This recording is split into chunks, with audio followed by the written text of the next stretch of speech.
Conference میں ایک مجبوری تھی، تو اس لیے آج آنا پڑ گیا۔ میں نے دیکھا ہے الحمدللہ، اللہ تعالیٰ ہمت دے حماد اظہر صاحب کو، اس کو بڑا باہمت پایا، اور میاں اظہر صاحب الحمدللہ ایک بھرپور زندگی انہوں نے گزاری تھی، ایک بہترین سیاسی زندگی انہوں نے گزاری ہے، لیکن حماد اظہر صاحب کے ساتھ ہماری بڑی ہمدردی ہے اور ہماری دعائیں اس کے ساتھ ہیں، کیونکہ انہوں نے 2 سال جو روپوشی میں گزارے ہیں، والد صاحب سے دور اور فیملی سے دور رکھ کے گئے ہیں، وہ پارٹی کے ساتھ اس نے ایک ثابت قدمی کا ثبوت دیا ہے، تو ہم سارے اس کو ہمیشہ کے لیے یاد رکھیں گے، اور دعائیں ہماری اللہ تعالیٰ میاں صاحب کی مغفرت فرمائے اور ان کو صبر جمیل دے دے۔ باقی بہت ساری چیزیں حماد اظہر صاحب سے الگ میں بھی ڈسکس کی ہے، انشاءاللہ تعالیٰ حماد اظہر صاحب ثابت قدم ہی رہیں گے ہمارے ساتھ انشاءاللہ تعالیٰ اس کے ساتھ۔ دوسری بات یہ کہ پارٹی کے حلقے سے میں یہ کہوں گا کہ آج کل آپ لوگوں نے دیکھا ہے جس طریقے سے سزائیں آ رہی ہیں، اور سزائیں ان لوگوں کو مل رہی ہیں جو لوگ سیاست میں انتشار کے یا تشدد کے یا وائلنس کے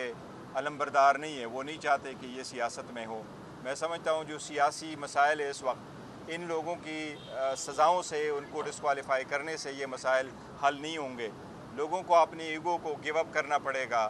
یہ سختیاں ختم کرنا ہوگی، یہ جو سیاسی تناؤ ہے اور سیاسی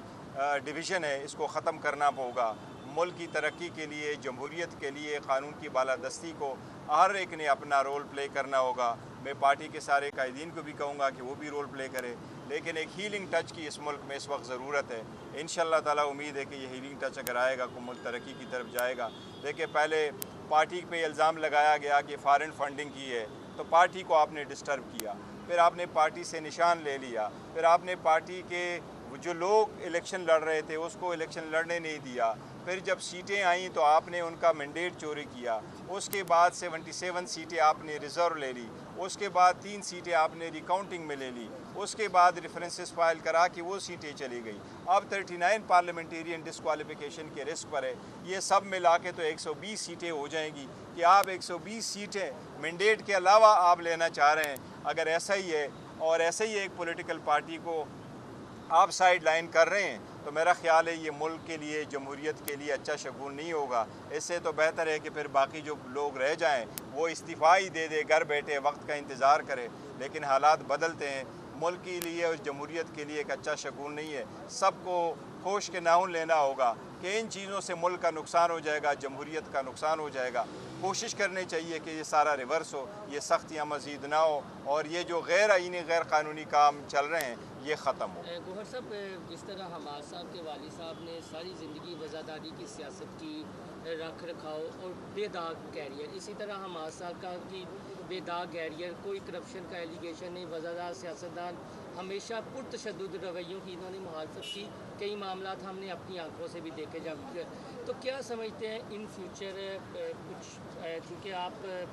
جاتے بھی ہیں، مذاکراتی عمل کا حصہ بھی ہوتے ہیں، تو اس طرح کے چہروں کے لیے کہ سیاست کتنی ضروری ہے؟ دیکھیں، یہ بڑا انفارچونیٹلی آپ کی بات ٹھیک ہے، مذاکرات تو آگے نہیں بڑھ سکے، لیکن پاکستان تحریک انصاف کا ایک چیز میں بڑا واضح کر دوں، پاکستان تحریک انصاف سیاست میں تشدد پہ ہرگز یقین نہیں کرتی۔ پاکستان تحریک انصاف کے سارے جتنے آپ نے ان کے پروٹیسٹ دیکھے، آپ نے ان کے ریلیز دیکھی، آپ نے ان کے جلسے دیکھے، اس میں ساری فیملیز آئی ہوئی ہوتی ہے، ہر واقع لائف سے لوگ آئے ہوئے ہوتے ہیں۔ ہمیشہ سے 27 سال خان صاحب نے اسٹرگل کی ہے۔ جب انہوں نے کہا ہے کہ جب میں سوچتا ہوں، دیکھتا ہوں کہ میرا ورکر پر تشدد ہو سکتا ہے تو میں ریلی کال آف کرتا ہوں، جب میں سمجھتا ہوں ان پہ تشدد ہو سکتا ہے میں ریلی کال آف کرتا ہوں۔ اب تشدد کی کوئی جگہ نہیں ہے سیاست میں، لیکن ایک دوسرے کی برداشت کرنے کی جگہ ہوگی۔ دیکھو، ہیلنگ ٹچ ان لوگوں نے دینا ہے جن کی وجہ سے، جن کے ہاتھوں سے زیادتیاں ہوئی ہیں، تو سب لوگوں نے برداشت کیا۔ اب حماد اظہر صاحب کی مثال لے لے، 2 سال اپنے فیملی، اپنے والدین سے، بچوں سے دور رہنا روپوشی میں، یہ کوئی آسان کام نہیں ہے، یہ صرف اور صرف انہوں نے جمہوریت کی خاطر کیا ہے، اس نظریے کے ساتھ کیا ہے۔ میں سمجھتا ہوں انشاءاللہ تعالیٰ بھی بہتری کی طرف جانا چاہیے۔ شکریہ۔